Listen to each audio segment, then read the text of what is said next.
Tupperware comes in all shapes, all sizes. You can freeze it, stack it, any which way. Welcome to YULEOGY. It's an idea that's so tasty, it'll have you coming back for seconds. Now, grab a fork and some wet naps because it's time to dig in. For most Americans, the perfect Christmas season requires 4 things: presents, family, holiday cheer, and an insane amount of leftovers. I think it's fair to say that many of us, maybe most of us, tend to overindulge when it comes to the holiday menu offerings, which means a lot of extra mince pies, figgy pudding, and fruitcake. Let's be honest, the holidays aren't really complete until all the leftovers are gone. So let's all take a moment to celebrate the real MVP of the holiday season: Tupperware. Without this mid-century marvel, your grandmother would have to save every empty country crock container in order to send you home with all those goodies. So let's get into this. After the Great Depression, plastics saw a huge surge in popularity.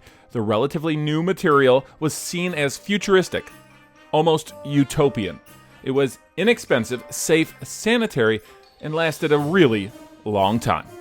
Chemist Earl Tupper used his incredible material to create the first Tupperware product in 1946. The goal was to create a container that could keep food fresh for longer. Soon, Mr. Tupper would become nationally renowned for his vacuum-sealed product line. Tupperware is one of the brightest stars in the plastics industry, an industry that did not exist 25 years ago. Tupperware was so successful, it evolved into an important piece of Americana. In fact, many of us refer to just about any plastic food container as Tupperware, regardless of the brand. Look at this. I have never seen one of these intact before. This is the famous Dead Sea Tupperware. Listen. Still good. The product is notorious enough to be spoofed in popular culture as well. Does anyone out there remember the show Erie, Indiana? The very first episode of the series introduces us to a coven of foreverware saleswomen, extending their lives and the lives of their family by sleeping in what is essentially Tupperware. Foreverware tip number 714. Vacuum seal yourself for 8 uninterrupted hours a day and stay young forever. Remember, 8 hours a day keeps the wrinkles away.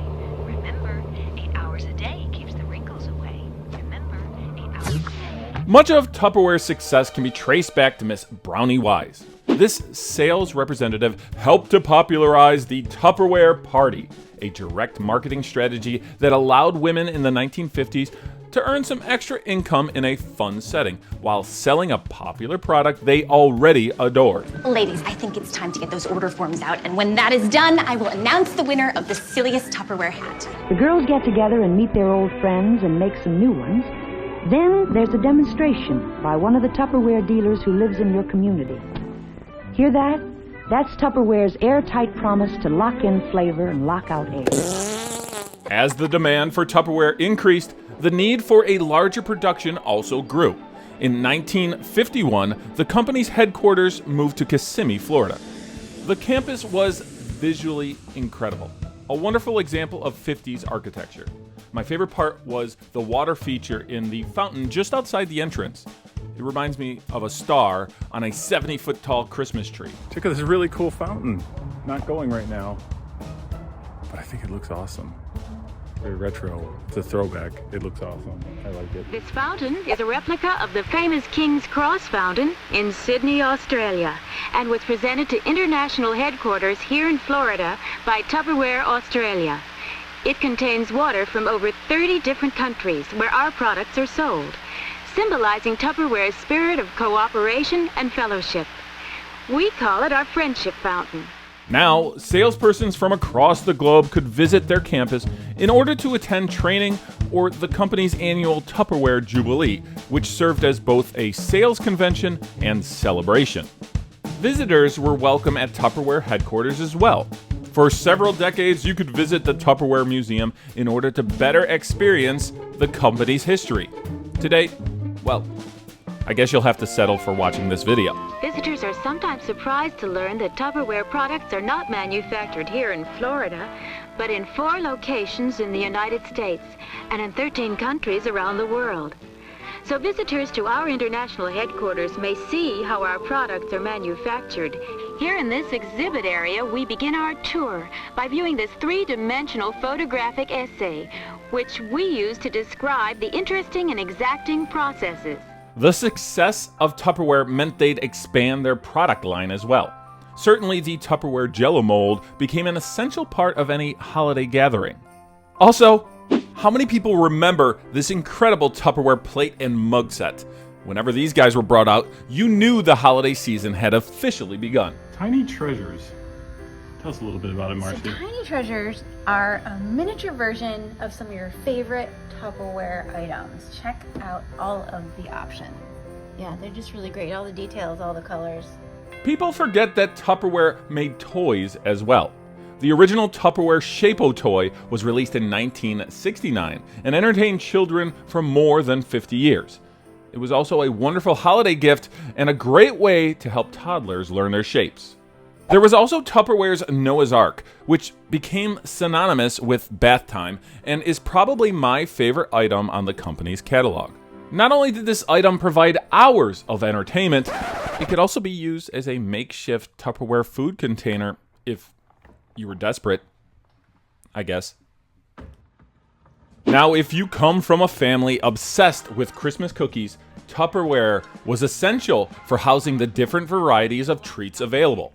That way, when it came time to make up a cookie tray, all you had to do was break open the vacuum seal, grab a couple cookies, then move on to the next Tupperware container and do the same. The amount of calories consumed during holiday snacking was absolutely alarming, and almost always resulted in some kind of New Year's diet.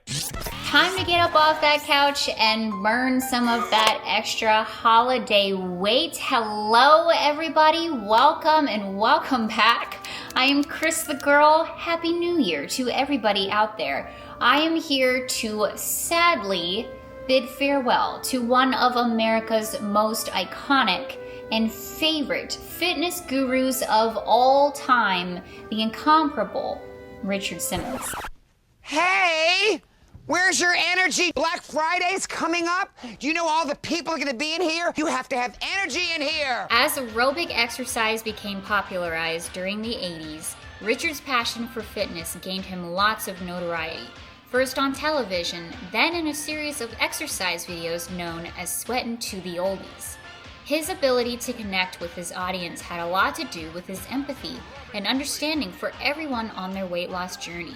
This was especially true during the holidays. So how was your Thanksgiving weekend? Were you on a high protein, low carb, no carb, low fat, fat free, or high fiber program? Did you wake up early this morning to weigh yourself, or did you put the scale away for the holidays? So as we are setting our New Year's resolutions and we're thinking about our health, or thinking about our fitness, let's take a moment to remember one of America's greatest weight loss instructors out there, the absolute icon, Richard Simmons. Rest in peace to you, and don't forget to be kind to yourselves out there, folks, because I feel like that's what Richard Simmons would really want us to do, is just to be kind to ourselves, take it easy on ourselves, but also get up off that couch, dang it, and get ready to sweat to the oldies. It's possible some of our viewers even enjoy working out with Richard. Please take a moment to share your memories in the comment section below. Anyway, rest in peace, Richard Simmons. Everyone grab a scarf. Come on, you need to stretch. Black Friday's coming. For several decades, the success of Tupperware was tethered to its unique sales model.